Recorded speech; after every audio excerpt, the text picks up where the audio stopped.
Faleminderit, kryetare, të nderuar qytetar, të nderuar kolegë deputet dhe anëtar të kabinetit qeveritar. Të gjithëve njëherë ju uroj punë të mbarë, do thash Zotit që të jemi sa më të bishëm për vendin.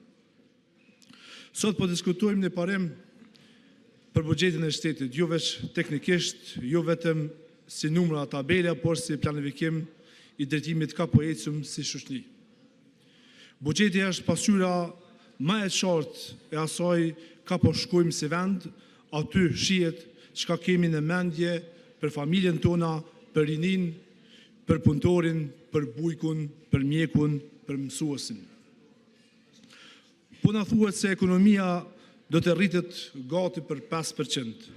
Tingëllon bukur. Por vetëm pak kohë më parë u ul parashikimi për vitin 2025. Kur brenda një viti ndryshojnë kaq shumë shifrat, lind pyetja natyrshëm apo flasim mbi baza reale apo vetëm mbi shpresa e ambicie elektorale. Nëse kjo rritje nuk realizohet ashtu siç po shihet, atëherë të hyrat bien, deficiti rritet dhe barrën prap e paguan qytetari. Edhe inflacioni parashihet me ra, por e dim fort mirë që çmimet e energjisë, krizat e jashtme të vendit dhe luhatjet në tregjet botërore nuk varen prej nesh. Aq më tepër kur e dim që industria prodhuese në Kosovë për fat të keq është ende mjaft e dobët. Këtë arsye duhet t'i falenderojmë ata që prodhojnë dhe mbi të gjitha dhe t'i stimulojmë në mbështetje serioze në këtë sektor prodhues.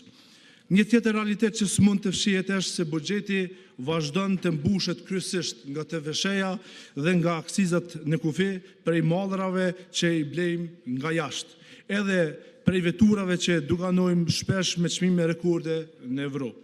Kjo do të thotë se ekonomia jonë mbështetet më shumë mbi konsumin e importit sesa mbi prodhimin vendor.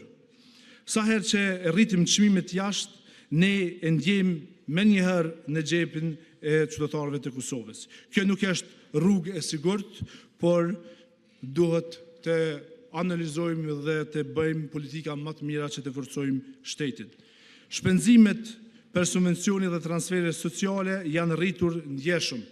Pensionet dhe ndihma sociale janë të domosdoshme, askush nuk e mohon këtë. Kur kjo kategori merr më shumë mjetës se sa investimet kapitale, duhet t'ja bëjmë vetes pyetjen serioze, apo ndërtojmë zhvillim për të ardhmen, apo veç po menaxhojmë të tashmen.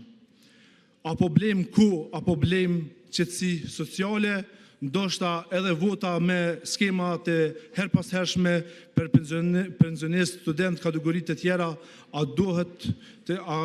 nuk duhet të kishim me qenë me të drejtë që këtë mbështetje të jemi të rregullt dhe të qëndrueshëm qoftë përmes rritjes së koeficienteve të pagave apo përmes mekanizmave që u japim qytetarëve siguri të vazhdueshme e jo ndihma sporadike një apo një herë në vit.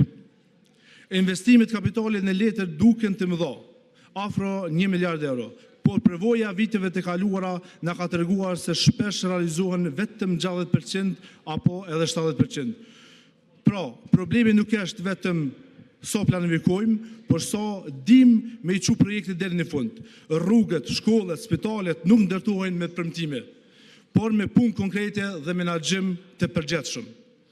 Rritja e borxhit publik, sidomos e atij të jashtëm, është një tjetër çështje që s'duhet të anashkalohet.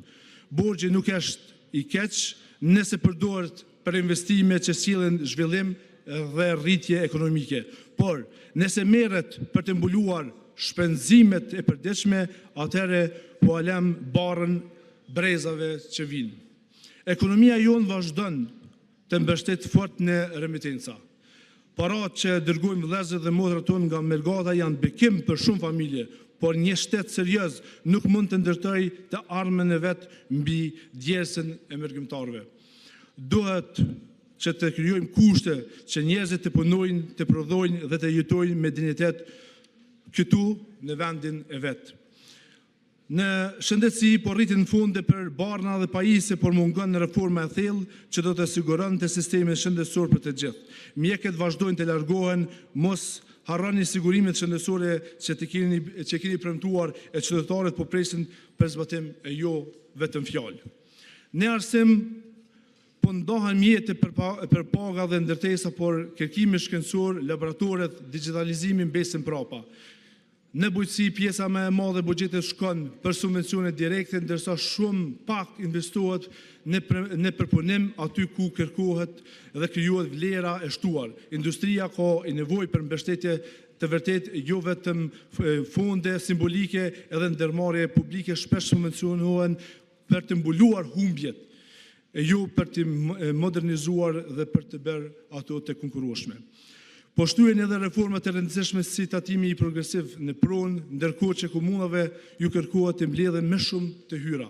Edhe atë hyrat jo tatimore pothuajse nuk rritin fare, çka tregon mungesë të reformave serioze në menaxhim.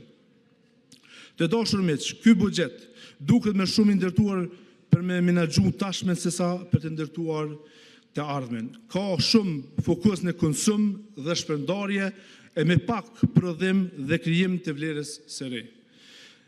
Na kemi nevojë për një planifikim më të mirë, për një ekonomi që prodhon, që eksporton, që mban të rinjët këtu, për investim në dije, në teknologji, në bujqësi, përpunuese dhe në industri prodhuese, për një buxhet që mbështet jo vetëm në import edhe remitenca, por në forcën e brendshme.